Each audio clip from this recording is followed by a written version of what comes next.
Hello everyone. स्वागत है आप लोगों का आपके channel you are science Sam में। आज हम लोग बात करने वाले हैं यूनिवर्सल लॉ ऑफ ग्रेविटेशन के ऊपर। ठीक है, किस पर हम लोग बात करने वाले हैं? यूनिवर्सल लॉ ऑफ ग्रेविटेशन के ऊपर। इसका स्टेटमेंट देख लीजिए क्या लिखा हुआ है।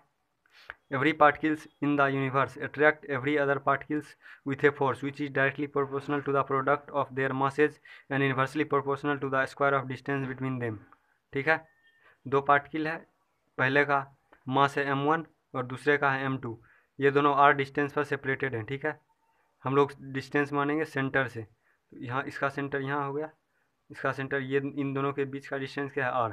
तो स्टेटमेंट में कहा जा रहा है कि f जो है डायरेक्टली प्रोपोर्शनल है किसके, m1 इंटू m2 के। ये हो गया इक्वेशन फर्स्ट, हम लोग मान लेते हैं। उसके बाद इन्वर्सली प्रोपोर्शनल किसके है, आर स्क्वायर के। ठीक है, तो ये हो गया हमारा इक्वेशन सेकेंड। अब देखिए from equation first and second, इन दोनों इक्वेशन को कंबाइन करने पर क्या हो जाता है, एफ जो है वो हो जाता है directly proportional m1 into m2 by R square के। ठीक है, यही हो गया। ये क्या हो जाता है, एफ जो है सो m1 into m2 by R square के डायरेक्टली प्रोपोर्शनल हो जाता है। अब इस प्रोफेशनलिटी को हटाने के लिए एक हमें कांस्टेंट की आवश्यकता है, जिसे जिससे हम लोग जी कहेंगे। ठीक है, जी होता है, इस जी को हम लोग कहेंगे यूनिवर्सल ग्रेविटेशनल कांस्टेंट। ठीक है, जिसका वैल्यू होता है 6.67 इंटू 10⁻⁻11 न्यूटन मीटर स्क्वायर पर केजी स्क्वायर। ठीक है, और इसका दूसरा भी यूनिट होता है मीटर क्यूब पर केजी पर सेकेंड स्क्वायर। ये दोनों यूनिट जो है ये एग्जाम में अक्सर दिख जाता है कि ग्रेविटेशन यूनिवर्सल ग्रेविटेशनल कांस्टेंट का वैल्यू और यूनिट के साथ लिखिए। ठीक है, ये जो है हमारा ये फॉर्मूला आया है, तब एफ बराबर क्या आया है formula, G into m1 into m2 by R square. ठीक है, अब हम लोग देखते हैं यूनिवर्सल लॉ ऑफ ग्रेविटेशन का एप्लीकेशन। ये देखिए, ये है पहला एप्लीकेशन, क्या करा है, if the distance between two particles is double then the gravitational force become 1/4। अगर हम लोग डिस्टेंस को क्या कर देते हैं, डबल कर देते हैं, दो पार्टिकल के बीच के डिस्टेंस को हम लोग डबल कर देते हैं, तो उसका जो है ग्रेविटेशनल फोर्स वो 1/4 हो जाता है, मतलब 1/4 हो जाता है। ठीक है, तो आइए देखते हैं क्या ये वाकई में ऐसा होता है। तो हम लोग जो डिस्टेंस इनिशियल है उसको हम लोग आर मान लिए, फाइनल डिस्टेंस क्या है, डबल करना है तो हमें 2r हो जाएगा। ठीक है, डबल करना है तो 2r हो जाएगा, और जो इनिशियल फोर्स है उसको f मान लीजिए, फाइनल फोर्स को f डैश मान लीजिए। ठीक है, तो f मान लिए, क्या आ गया, f is directly proportional to 1/r² और inversely proportional to R square. ठीक है, अब देखिए f डैश जो है वो किसके हो जाएगा, inversely proportional to R square के। ठीक है, 2r² की हो जाएगा इन्वर्सली प्रोपोर्शनल।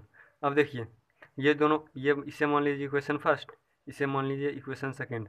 अब इन दोनों का रेशियो निकालने पर क्या आता है, रेशियो में पहले एफ डैश को आपको ऊपर रखना पड़ेगा।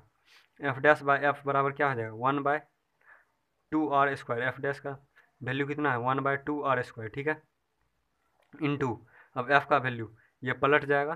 ठीक है, मल्टीप्लाई करें इसीलिए पलट जाएगा, तो ये हो जाएगा r²/1।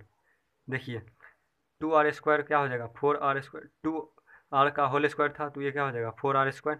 इस r² से ये r² कट गया तो 1/4 आ गया। ठीक है, तो f डैश बराबर क्या हो गया, f/4। तो ये वाकई में 1/4 आ रहा है। ठीक है, तो ये हमारा सही होता है, ये पहला स्टेटमेंट, पहला जो इसका एप्लीकेशन है वो सही होता है। अब देखिए दूसरा एप्लीकेशन इसका क्या है, इसका जो दूसरा एप्लीकेशन इसमें कह रहा है कि if the distance between the two particles is half. अगर डिस्टेंस को हम लोग हाफ कर दें तो इसके ग्रेविटेशनल फोर्स पर क्या फ़र्क पड़ता है, वो 4 टाइम्स बढ़ जाता है। ठीक है, कितने टाइम, 4 टाइम्स वो बढ़ जाता है।